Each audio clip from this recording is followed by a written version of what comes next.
مين فيكم اللي عمل الكبده بالطريقه اللذيذه دي؟ طريقه حلوه وسهله وبسيطه ومفيش اي مكونات كتير لها. الكبده لها طرق كتير، ممكن اي طريقه تعجبك اعملي بيها.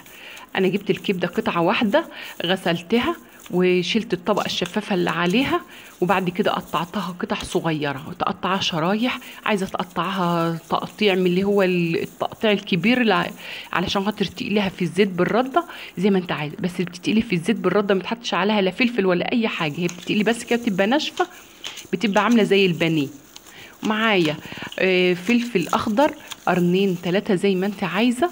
عايزه تحطي قرن سبايسي معاها، وراس توم، وثلاث ليمونات هتحطهم كل دول في الكبه وتضربوهم في الكبه. الليمون ممكن تعصريه بس ما تعمليش بالقشر بتاعه، وشويه خل هتضربوهم في الكبه دولت هنضيفهم على الكبده ومع الطحينه.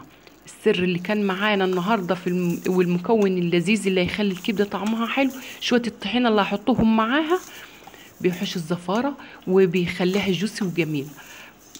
حطيت المكونات في الكبة وضربتهم، حطيت عليهم معلقة فلفل اسود ومعلقة كزبرة ومعلقة صغيرة كمون وشوية ملح، ما تكتريش الملح. شوية حطيتهم على الكبدة مع شوية الطحينة وقلبتهم مع بعض كده وركنتها 10 دقايق على ما اقطع الفلفل اللي هعمله مع الكبدة، وهحط الزيت على النار وهحط الكبدة فيه. اهم حاجة في الكبدة يكون درجة الحرارة بتاعت الزيت عالية، تقدحي الزيت حلو علشان خاطر تبقى درجة الحرارة عالية، تعملي لها صدمة ما تغيبش وتنزل الدم اللي فيه وما تغيبش في التسوية. احنا مش عايزين الكبدة تشد مننا نغيبها في التسوية كتير وتبقى تشد، احنا عايزينها تبقى طرية وجوسي وحلو.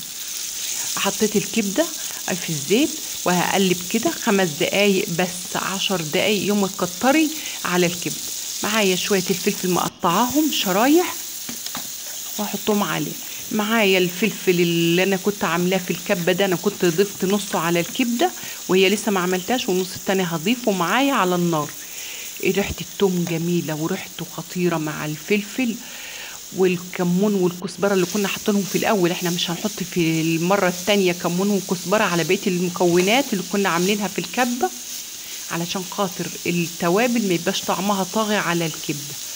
احنا عايزين ناكل الاكله تبقى اكله، احنا بناكل كبده يبقى بناكل كبده، بناكل لحمه مفرومه كفته او لحمه عاديه يبقى كل حاجه لها طعمها. قلبتها، حطيت الفلفل معاه وقلبت، غطيته ووطيت 5 دقايق بالظبط. انت ممكن لو انت مش عايزه الفلفل يكون مستوي قوي حطيه في اخر دقيقتين، وبعد كده ادفع عليها.